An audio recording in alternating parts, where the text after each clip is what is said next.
for attending this panel on AI-driven technologies in the information society. My name is Brahim Zarouali. I am a postdoctoral researcher at the University of Amsterdam, Communication Science Department. And I'm not going to bother you for a long time. I'm just going to keep it very short. I just wanted to exchange some thoughts about the organizer of this panel, which is ICDS. And ICDS stands for Information, Communication and the Data Society. It is a joint research initiative between the Communication Science Department and the Information Law Department at the University of Amsterdam. And it has been founded by Professor Nathalie Helberger and Professor Claes de Vreese. And broadly speaking, the research focus of ICDS lies around the role of AI and algorithms in the in information and communication, and more precisely how these technologies and how these developments are actually impacting society, citizens, but also our democracy on the one hand, and also focusing on how these technologies impact the regulations surrounding it as well. So, and at ICDS, we really try to do research on the societal implications of algorithms and also draw inferences on the opportunities of these developments, as well as some key challenges and the risks associated with AI and algorithms. Without further ado, I would like to also then hand over the microphone to our moderator of today, which is Maryant Fernández, and she will introduce the individual panelists and take it over from here on. Good morning, everybody. So yeah, my name is Maryant. I work at BEUC, the European Consumer Organization. We have certain views about this topic, but I'm going to try to be as neutral as possible. Are you excited for this panel? Yes? Woo!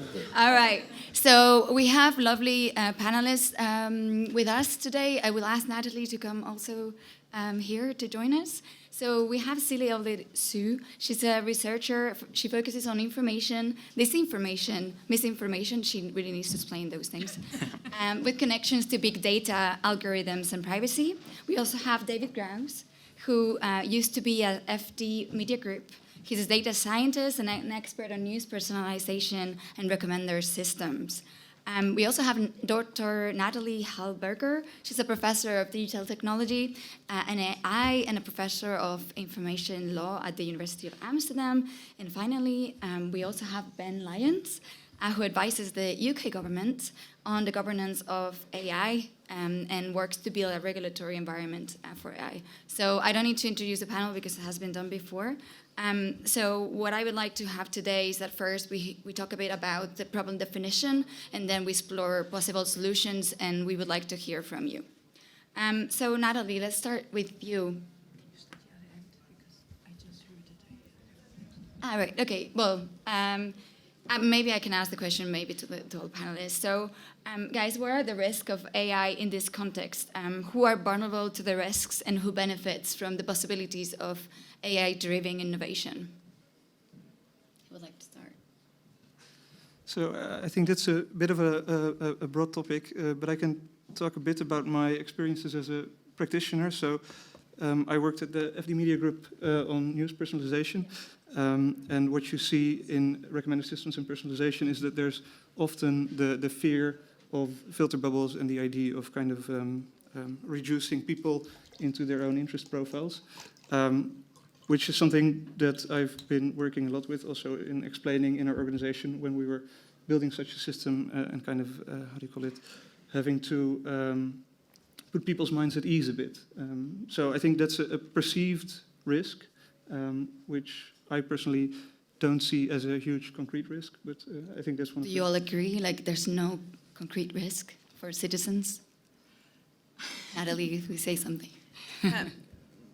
No.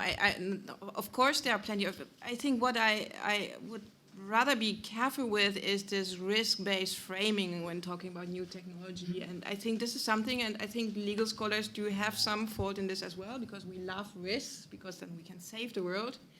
But I think with each new technology, it is very important to first understand what it is doing, to what extent it's extending things that we are already doing, and then what are the risks, but also what are the opportunities out there. I mean, take, for example, the new issue of chatbots, which is at the moment discussed very passionately. The danger of chatbots for consumers and democracy and the US elections being more or less won by chatbots. And I think chatbot is a nice example of risk-based framing of the issue. And there's certainly major societal problems we need to be aware of, but potentially they could also be part of a solution. So in this respect, I would like to make a bit of advertisement for ICDS and this little project we just made there, where we actually try to establish if we use bots to expose participants to counter-attitude and diverse news, whether that would actually increase their acceptance of attitudes from other voices. And what we found is actually that it does. So being challenged by a chatbot to maybe broaden your mindset can be actually a rather effective way of combating polarization. And I think research like this should help us to understand that technology itself is not a danger, but it is what we do with it, and that we should try to do good things and use it to advance public goals and values. Yeah, absolutely. So you were talking about that technology can have an impact. And so, David, I want to come back to you because you helped develop an automated news recommendation system for people to get suggestions for relevant articles. Yeah. So can you explain why you thought that was a good idea, and what are the benefits that you saw, and then what are the lessons learned? Is there anything that had to be improved? Yeah, so what I found somewhat surprising and interesting is that the idea came from user studies that we did. So we were actually talking to our readership, and multiple people commented on the fact that they would like to have some help in kind of filtering relevant news for them, which was surprising to me because apparently algorithmic personalization is that common now that even our readership is aware of it. And then when we were actually developing it, there was another interesting observation. That is that we were continuously doing these user studies. So we were doing questionnaires with people, and we were monitoring their behavior. And what you saw when we asked people how they appreciated the recommender system, it was very polarized. Like, people either hated or loved it, like very explicitly. But if we looked at the behavior, then we saw much more positive signals, namely that the new recommender system module kind of outperformed a lot of other widgets that we had on the website. So there was kind of a discrepancy between how people perceived the product and how they used it, which I found an interesting observation. So I think the perception matters a lot, and I think it's all tied to the aspects of privacy and of data collection. So people kind of don't like the idea of having profiles being built and being used to recommend news, but they do like the outcome of it. That's what it seems like to me. At least some people do, but you said before that some people just hated it, right? So yeah, but that's like the discrepancy between asking people for an opinion versus looking at their behavior. Right. And there was a clear discrepancy. Right. So if you were at the previous panel, there were some discussions about the current regulatory talks around this issue. So one that is already in place is a code of conduct on disinformation. Then the European Commission is going to present an AI white paper in mid-February, where the Commission will be considering different options on the way forward. And also, we have heard that in the forthcoming Digital Services Act, there might be some regulation on advertising, in principle focused on political advertising. So, Sille, I want to come to you. In the beginning, I introduced you by saying that you have a lot of expertise on information, disinformation, and misinformation. So perhaps the first question I have for you is what are the differences between the three? And then what can lawmakers do to fight disinformation? Are codes of conduct enough, or what else can be done? Thank you for the question.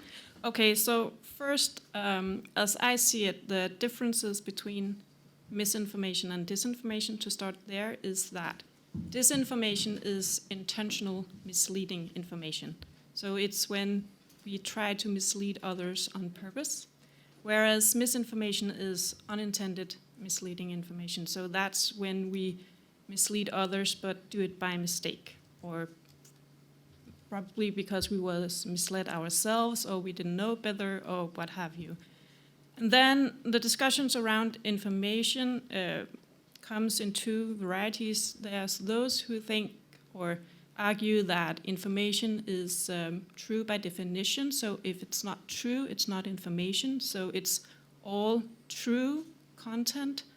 Whereas I argue that information is not necessarily true. It's just any kind of content, representational content, semantic content that we can do things with.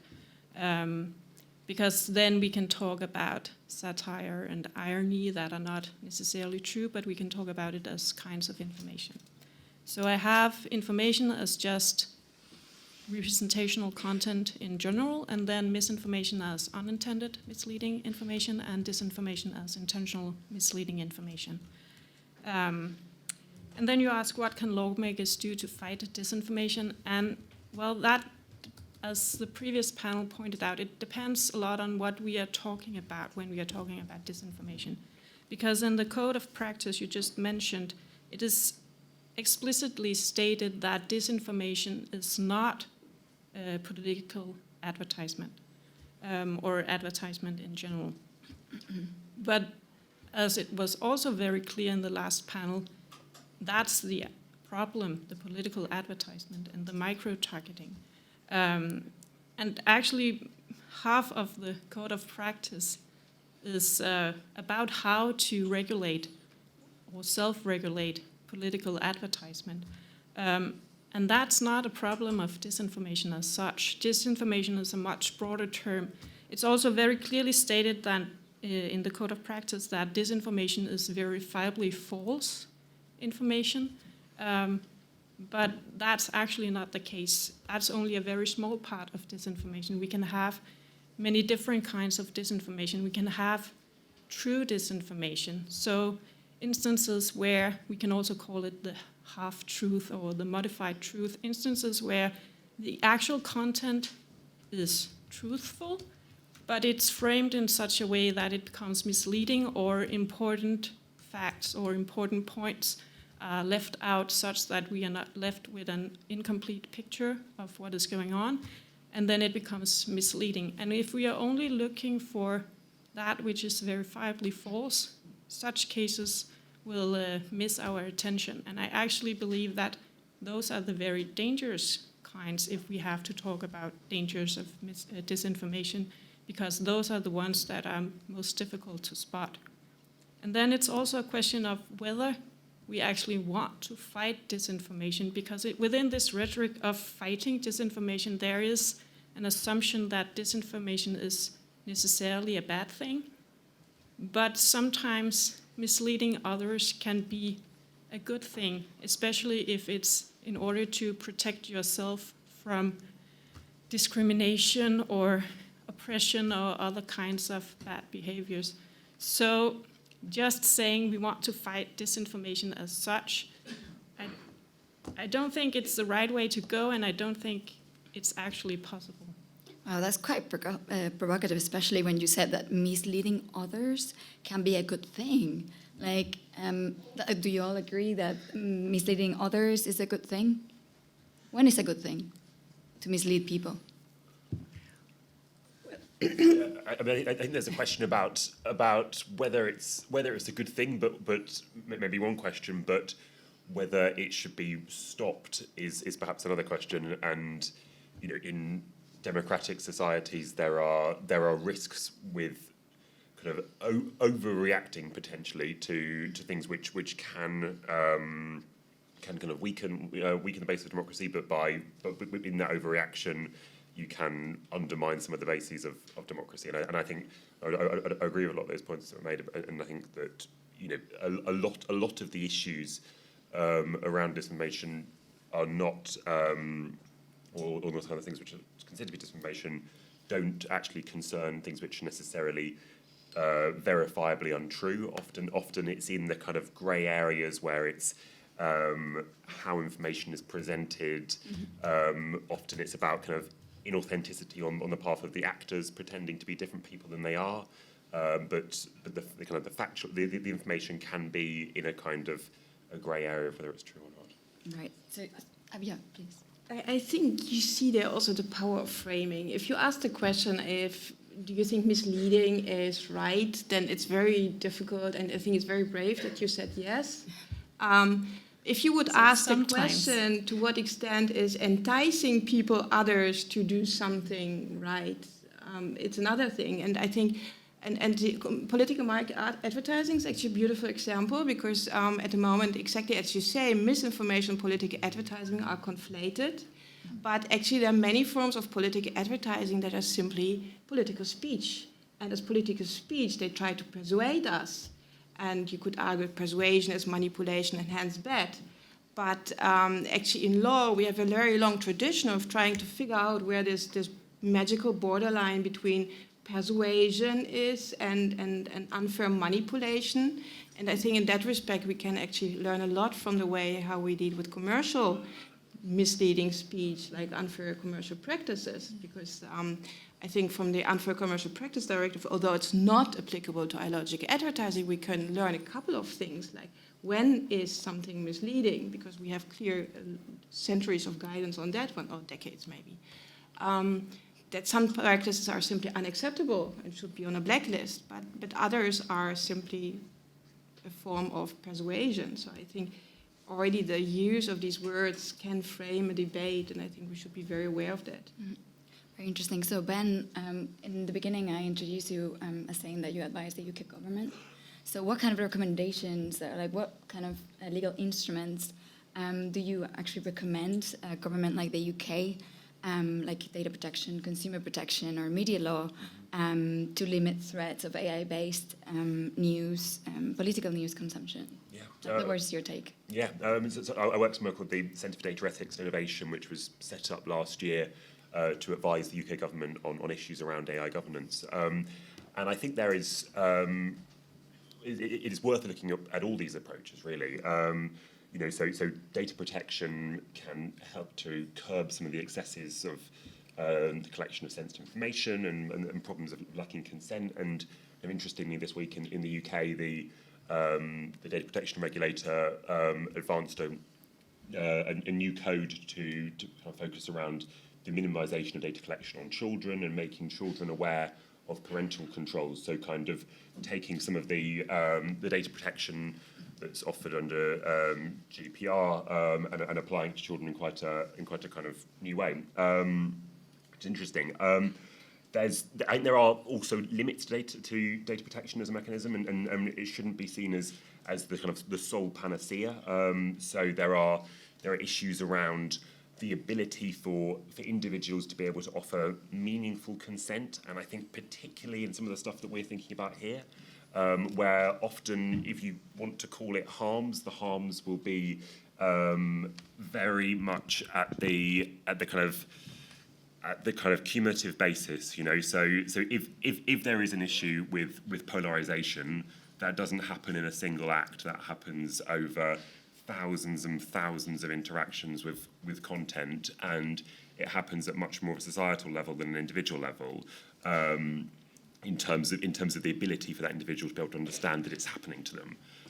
So I think the focus on individual redress means that data protection can be quite a difficult mechanism to see as the only solution here. I think consumer protection is another interesting approach, and in the UK, the government's been looking at something called the duty of care for platforms to protect users from harm. I think given there's a need for experimentation and taking forward a variety of approaches, it's going to be really important for regulators to work together in ways that they perhaps haven't done in the past. So, you know, data is a consumer issue now to some extent, and consumer issue and vice versa. And I think kind of a really important priority across all these strands of work is building a better evidence base so that regulation is proportionate and we don't obsess about the latest new application of technology, but we think at a more of a systemic basis. So I think the points that David made around kind of the evidence on filter bubbles and polarization being patchy. I think there is it is definitely true that the academic evidence is in conflict on some of these debates, and that often we're kind of relying on case studies. That's not to say that there's not a significant risk here, despite there being a lack of a kind of an incredibly strong evidence base. And so I think a really important priority for policymakers is to be working how we can get a better understanding of to what extent these things like filter bubbles are actually the case, and then we can respond in a proportional way. Right, so how do you, I'm going to ask more or less the same question to all of you. So how can the law keep up with fast-moving developments and, as Ben was saying, contradicting academic evidence? Like, what was your response to that? David, you want to start? Yeah, so I'm not quite sure. I'm not a law person. It's okay. That's why it's interesting to have you in the panel. Yeah, but what I can maybe comment about again as my perspective from a practitioner, which is interesting. So we also have to follow the GDPR regulation, and as opposed to many of the debates and like the public debate I read on, it's quite boring from an AI perspective. So there's a lot of talk about like these machine learning models contain private information and we need to find ways to remove that. But in practice, it is just kind of a policy that is company-wide that we have to follow, which means that we cannot store user IDs for more than X days, that we need to be able to remove all user IDs at a request. And like technologically, that is quite trivial. So I found it surprising myself that actually ticking the box of being GDPR compliant was kind of technologically trivial. And boring. Well, so in that sense, I was happy with it actually, but yeah, it was more infrastructure and engineering work than it was like fundamental understanding of how you process data. Yeah. Sille, what do you think? Well, that's not really my area of expertise, so it's I don't know, because AI is very many things at the moment, and when I work with AI or think about AI, I mostly think about all the places where things can go wrong in terms of misleadingness and how we conceive of the data we use to train our models and stuff like that, and what ideas about data we put into these systems.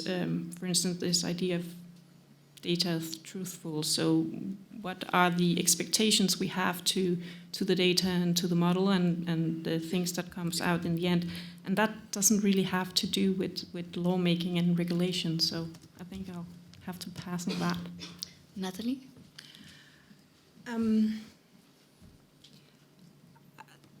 Misinformation is certainly a problem we have to deal with. A serious problem, we have to find solutions and have debates like these. Having said that, I'm a bit concerned about this heavy push to regulating misinformation and also to framing as, if you look in the national approaches to it, it's very much often framed as a matter of national security.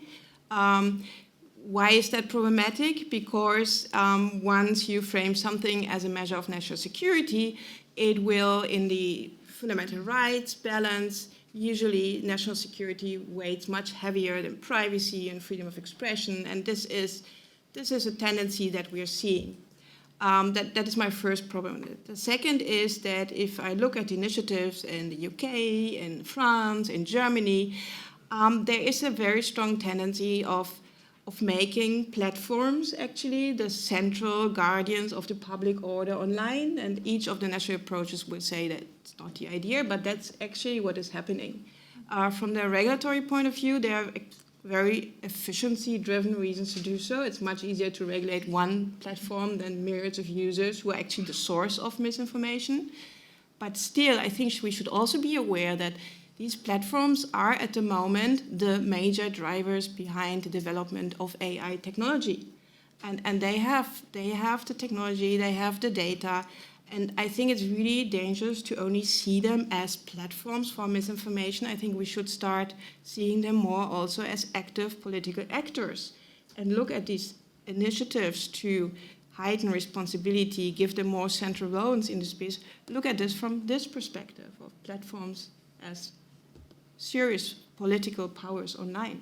And should platforms decide? So probably many people here have heard about the statement of Mr. Zuckerberg saying that Facebook will not remove political ads because they barely make any money out of it. And well, the excuse or the reason for this is that basically they care about freedom of expression. And yet some of the employees of Facebook have said that, well, Mr. CEO, actually, we don't think that free expression is the same as paid expression. Do you agree with that? Like what's the limit? So you said that platforms are not only guardians, or at least not only, but also political actors. So how far can they go, and where do lawmakers intervene, like, if at all? But I think something interesting that Mark Zuckerberg said is that he wants democratic governments to be in the position of making some of these rules, and that platforms are kind of finding themselves in a difficult position in that they are making judgments which previously would have been the kind of preserve of democratically elected governments.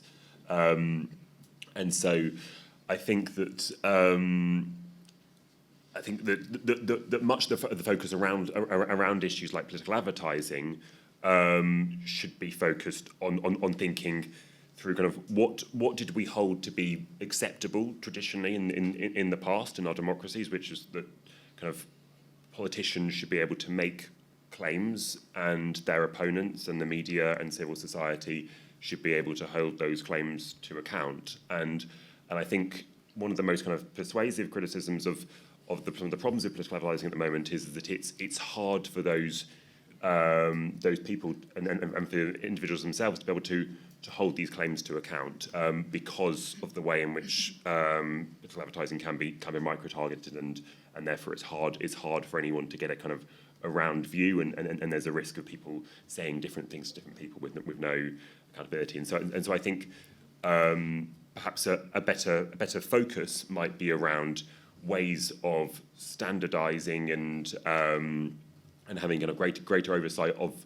and public scrutiny of the way in which political advertising is taking place and how it's being targeted, rather than necessarily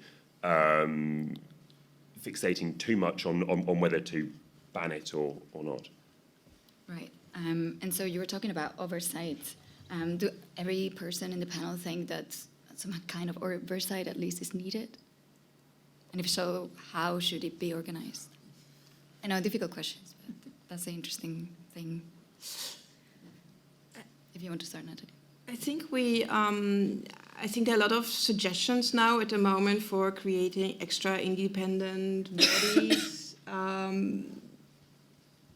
I think there's a kernel of truth to that, in the extent that we need simply a new set of expertise to be able to observe what is going there, and we need someone who has strong access to data rights and is able to actually enforce them. On the other hand, I'm also a bit reluctant of finding the old blessing solutions with this one central regulator who then magically will fix all the problems.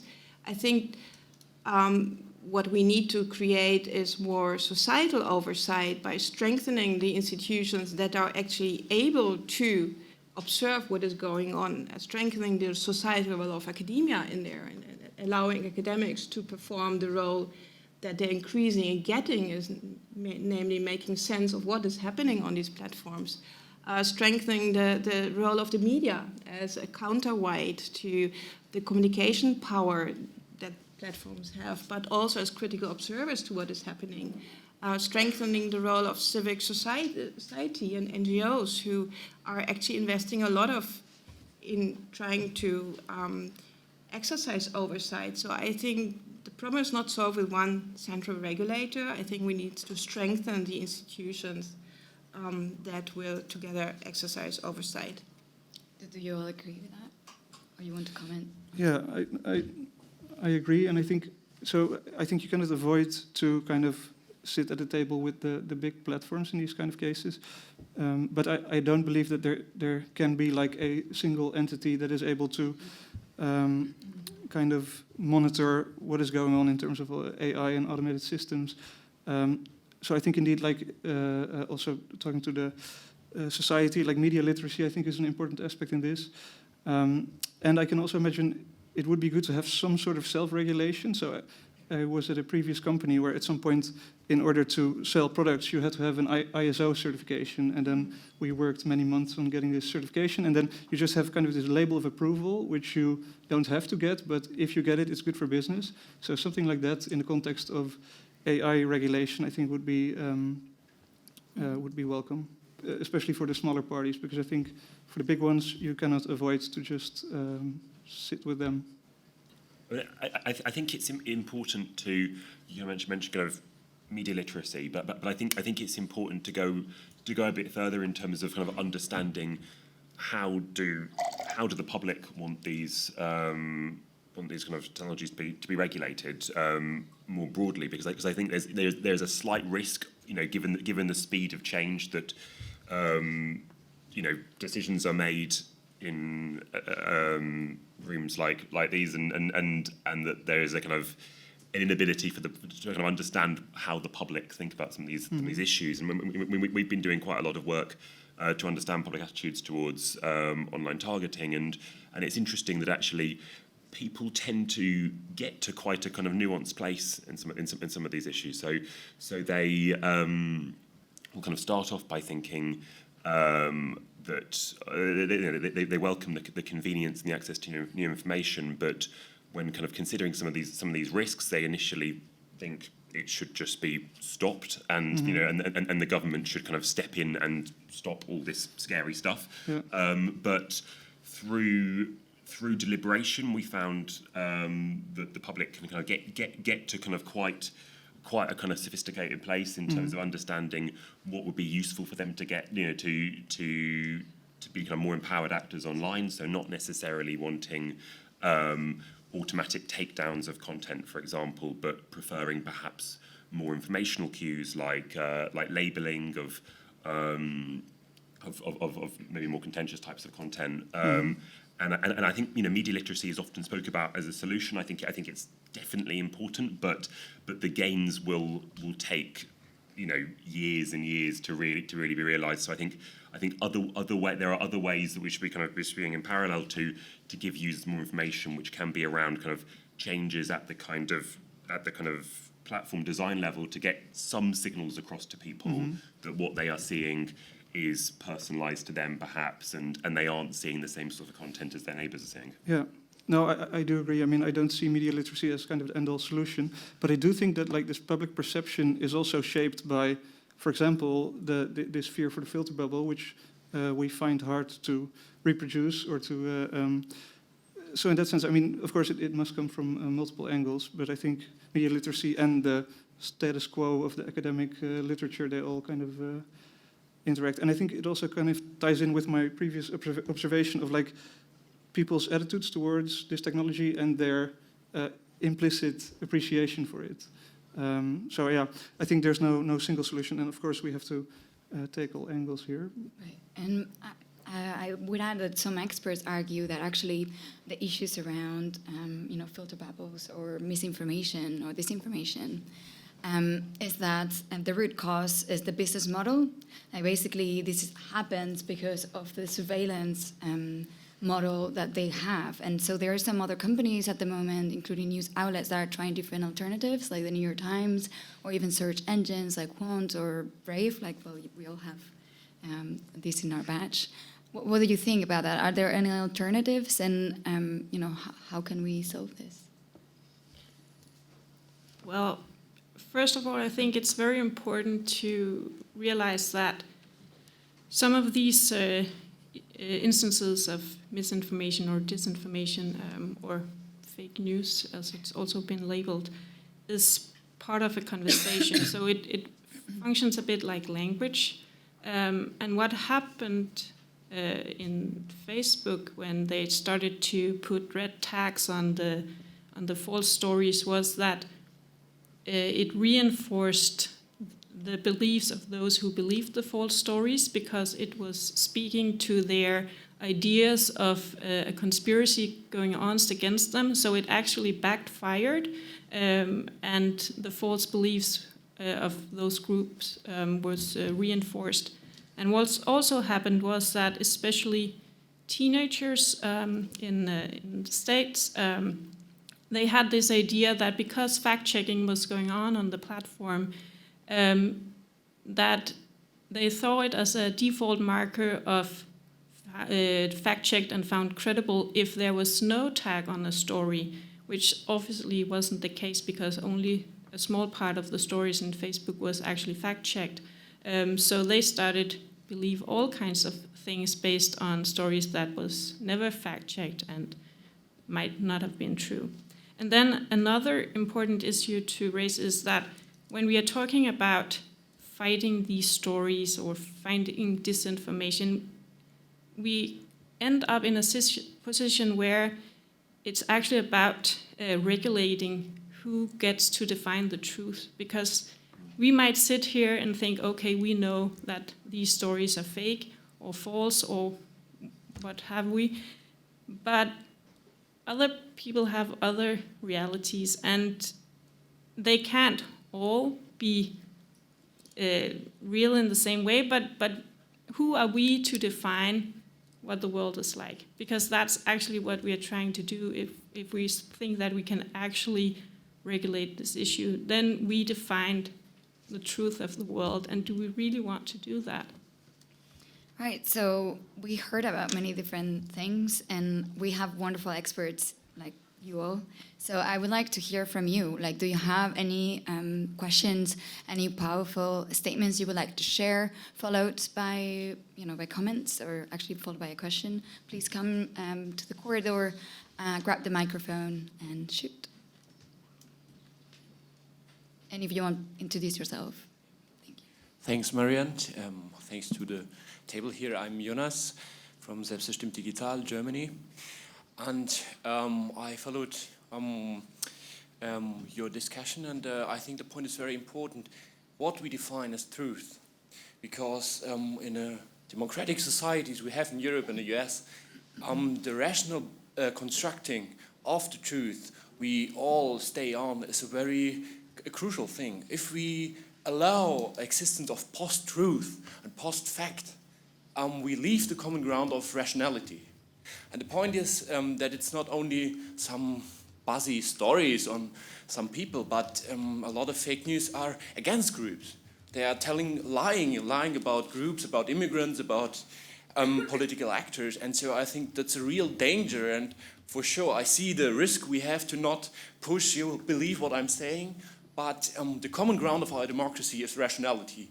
And when we accept to emotion dominate everything, and meaning, and it's your opinion, we all have opinions, I think we will end up in a mess. And beyond authoritarian regimes as China, we do have to strengthen that base we have as a common ground.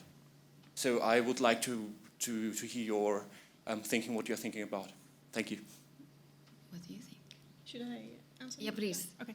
I agree with you that we have to have some sort of common truth within a democracy, but we also have to have the open discussion. And if we, in the outset, says, but we'll discuss freely and openly, but we won't listen to you, then we don't have an open discussion. And it is a problem, I know, but that's the struggle of democracy. We can't say that we want the free, deliberate conversation, but then exclude someone from that conversation from the outset. And I don't know where the line is, but I just think it's important to realize that it's a struggle, but yeah, that's just how I see it. I think this is a really important point, because there are very few things in our world that are simply truth. So truth is a process. Discovering truth is a societal discovery process, for which we have procedures like the marketplace of ideas, diversity, media diversity in the media, public discourse, and I think by protecting these adversarial and the societal processes, I think that's that's part of the response of how to deal with that. And that's not that one single actor can define what is truth. It needs to be part of a societal process. I think it's kind of sometimes helpful to kind of look back a bit and to think about how we've kind of thought about the media historically. Certainly in the UK we've had relatively limited press regulation, and we've taken the view that even if that leads to dishonesty by the press occasionally, then or more than occasionally, that can be a price worth paying in terms of a healthy democracy, and that people at least know that the newspaper that they're buying has a certain political perspective and will be pushing that argument. I think something that is slightly different now is that we don't know to what extent certain views are being amplified by platforms, and that is not to say that those views, that the platforms have a political agenda in terms of advancing particular views in the way that a newspaper might do, but just an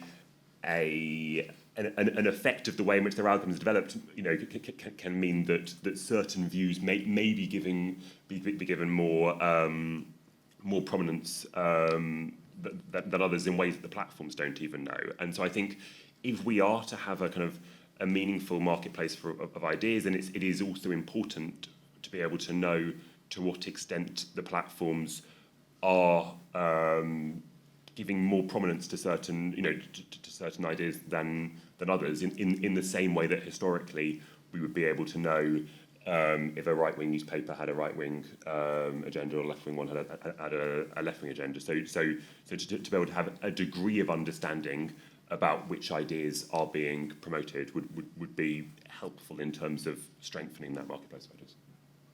Right. So, I mean, it's clear that news outlets are subjective.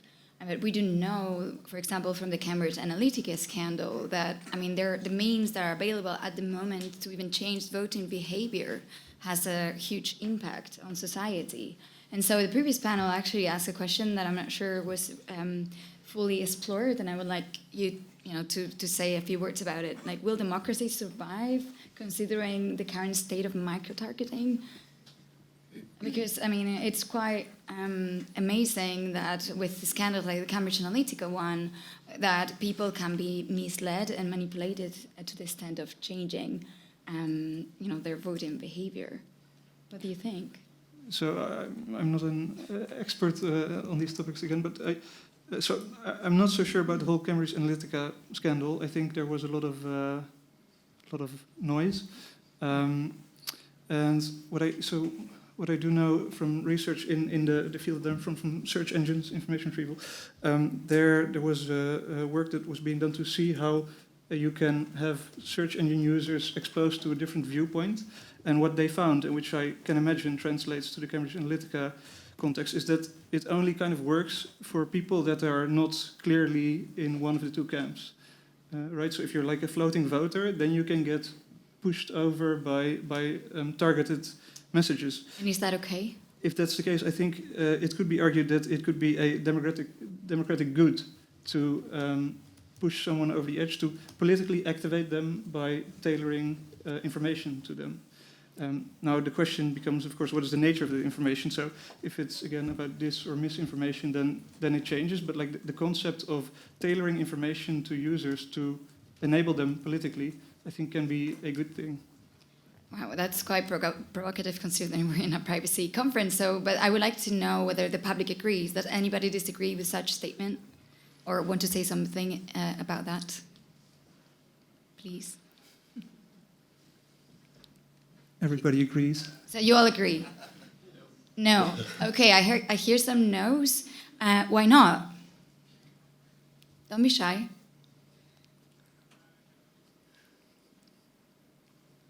Can I point out who the person that said no?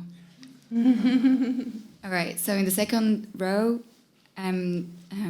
somebody is looking down, and I heard some no's from there. Do you want to come here to grab the mic and say something about it? Maybe? Someone else? No? Well, luckily we have, Yeah. we have some panelists that actually are not shy. So I would like to know whether you all agree with David or not.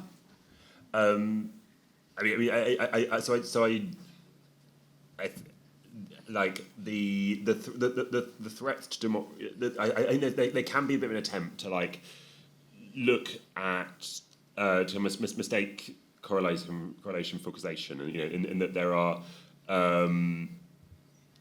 there's a lot of discussion about how like our democracies are, although the outlook for democracy is not what it was in the kind of 1990s, and then to put that all down to social media. I think there are genuine challenges here that need to be worked through. There is a particular challenge about transparency. There's a particular challenge about like, being able to not if you are micro-targeting voters, then like the media and the public need to be able to hold that to account, and there may be limits to what you should be able to do. But I think it is important not to get this so out of proportion as to think that this is the thing that's going to end our democracies, and I think we just need to be proportionate about it. Do you agree? Was the Cambridge Analytica scandal proportionate? Proportionate. I think. I'm just trying to ask questions. I think if things like Cambridge Analytica make our democracy go bust, then we haven't done our job well. I think it's up to us to make sure that democracy survives. And if there are certain kinds of political micro-targeting practices that we feel are a threat to our democratic culture, then I think it's high time to act and maybe ban some of them even, instead of only talking about transparency. Transparency is very nice and good, but, at a certain point, maybe we even have full transparency, and then what? So as long as, I think transparency is a good first step, but I do think that there are certain practices that we do not want. Exactly psychographic profiling, trying to figure out what are weak sides in people and what are fears in people, fear-driven targeting. I think this is one first candidate I would put on the list of things I would suggest actually to ban. Sille, what do you think? Well, I hope our democracy survives. Please. Yeah. I don't know if Cambridge Analytica was proportionate. The good thing that came out of it was that we realized what was actually going on, and now we can act upon it, and then we should do so. And some of the suggestions you have seems reasonable to me, but I haven't looked into the scandal more than that, because that's not actually what I'm doing. So because then we're again talking about political advertising, and as was talked about in the beginning, that's not actually disinformation. So. Right. Well, if I may, from BEUC's perspective, I would like to say that we think that the Cambridge Analytica scandal was a scandal, and we need actually appropriate responses, and that's why we're working. If I may say that, so I take the moderator hat away. Work on a good and a strong e-privacy regulation, and I see somebody standing up. So we have triggered some interest from the audience. What do you want to say? So I'm Joe Pearson, professor from the VUB for University of Bristol. Two things. First, I was quite struck to disregard Cambridge Analytica only as noise. I think has been much more than noise. I think it's a watershed moment, as Snowden was a watershed moment for surveillance from a government side. This was for government surveillance from a commercial side. But my question is more like APC, so the APC issue paper, Matthias Vermeulen recently published he's not here anymore, I think, but he published a nice paper where he talked about how to regulate online content. And one of his suggestions was, well, we might want to regulate amplification. So free speech is not the same as free reach. We might want to regulate more like it's not okay to spread certain kind of information on a huge scale. And taking in mind that the systems can be built to avoid that or to downplay that. So it's the responsibility of then the platforms to take action on that. So my question is, what is the ideas of that from the panel? But the larger the scale, the less micro the targeting, right? Not specifically. You can target a huge amount of people on a micro scale. Okay. Still, no? You can you can do a mass. You can address a large audience, very micro targeted. So so I think the big scare about micro targeting is that everyone sees their own thing. And I think what we see in traditional media, there you have indeed these clear political leanings, and you have one news event that is covered in 3-4 different ways at a kind of large scale. So, Yeah, and you have a public sphere where everybody sees what his or her opinions are. We can have a public debate about it. If you micro-target, you don't have that debate. Mm-hmm. So what do the other panelists think? I actually agree with you, Joe, but you know that we can observe something like mass personalization by just targeting a lot of people with different messages, which in the end is again a massive act of getting reach. And reach is, in some instances, part of the problem, that messages go viral. On the other hand, there is nothing wrong with some opinions having reach and being heard by many people.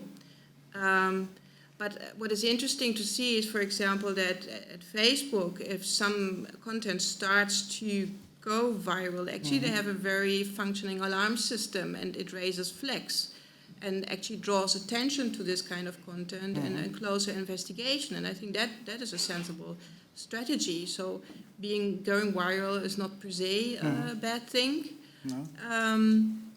But it might be a reason to investigate if this is the kind of content we would like to get viral. Yeah. The problem is that speed with which this can happen, and which will involve some kind of technical solution as part of the solution.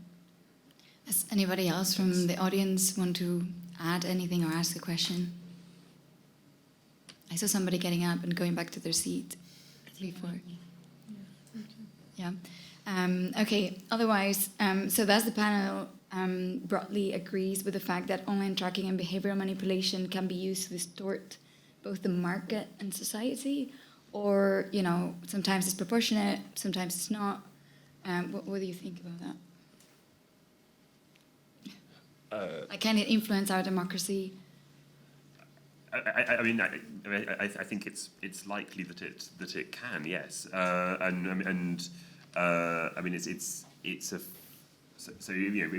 if we're talking here about the way in which ideas are disseminated, then yes, I think it clearly can influence our democracy. Yeah. It can greatly improve the dissemination of information and the knowledge in society. I think, I think these kind of technologies are often approached from like the worst case scenario, but also what we see in our micro universe at the newspaper is that with a recommender system we are able to unleash our long tail content, so we're able to serve kind of articles that are not very popular, that don't appear on the front page. We can serve them to the right niche target audiences, and I think in that kind of context it's a great good. What do you think? I think technology, you can do good things and bad things with technology, and it is up to us as a society to define how we want the technology be seen. And I think for a long time, and it's still a perception that we see very often, that technology is something that comes over us, takes over, and we are helpless victims observing. And I think that society and also research is turning around this metaphor and starts being a bit more vocal of what kind of developments we are willing to accept or not. In that respect, maybe a little side remark on Cambridge Analytica. One of the things that bugged me a lot with Cambridge Analytica is also the problems it has created for us researchers, because it got such a bad publicity for us researchers, because there was one black sheep that actually abused all this data and sold it, and which is now frequently used by, for example, platforms as a reason not to share information. So I think it's high time also in the society interest that we overcome the impasse.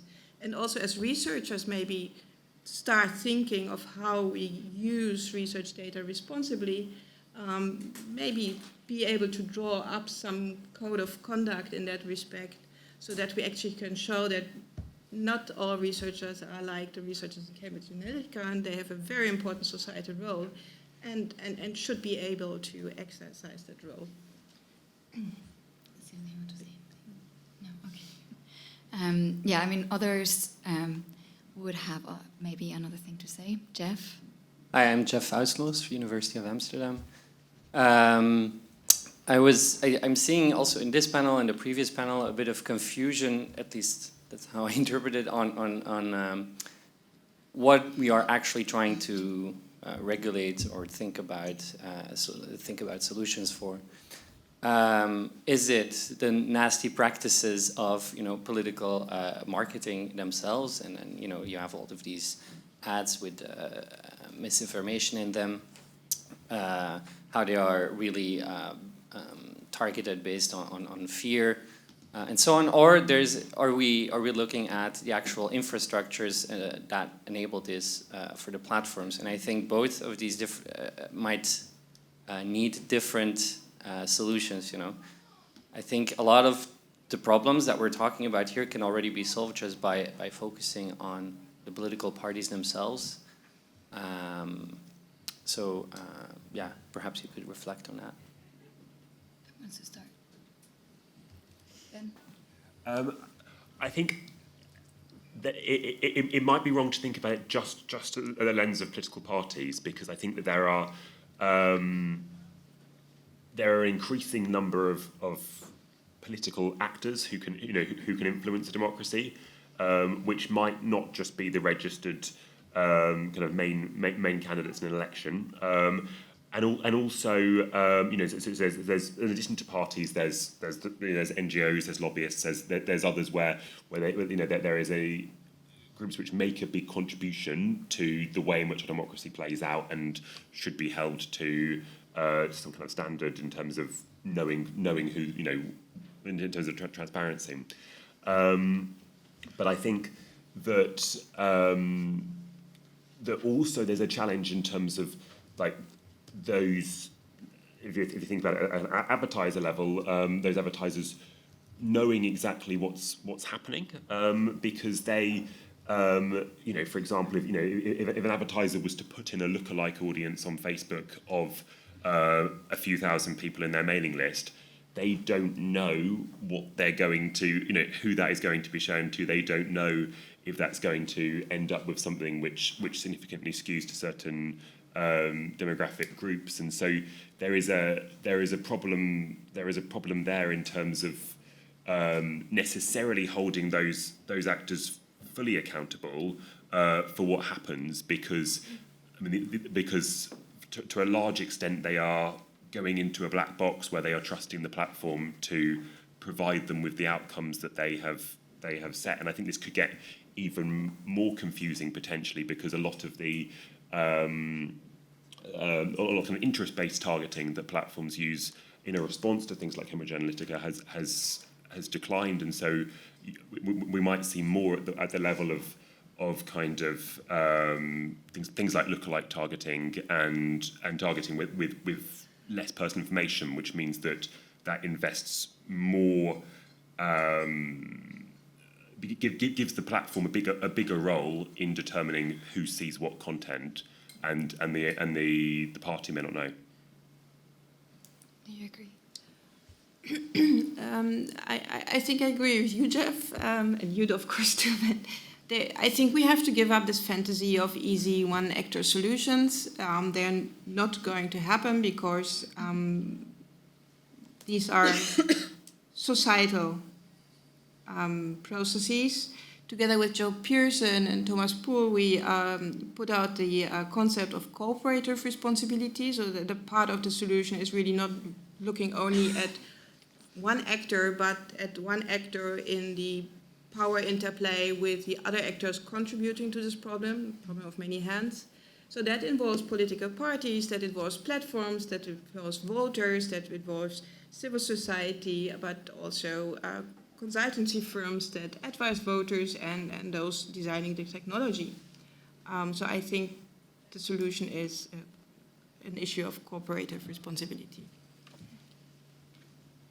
Well, yeah, I also agree, of course, because that's what I tried to say at the beginning, that how we solve the problem, if we have to solve a problem, depends on what we are talking about. Are we talking about disinformation or political advertisement or microtargeting? And so, yeah, I'm very much about trying to keep the concepts apart and be clear on what we are actually trying to deal with, because then it will also be easier to find solutions for it if that's what we want. So it seems to be clear that there are different problems and different actors that should basically take responsibility, and then different solutions should apply. And so let's imagine that in this room there was policymaker, and it's like, okay, I understand that different problems, there are different actors, something needs to be done, but you're mentioning, various things where, if that policymaker was here, what would be the first thing that you would recommend this policymaker to focus on? What's the first thing that they should address, like the biggest problem that needs to be addressed?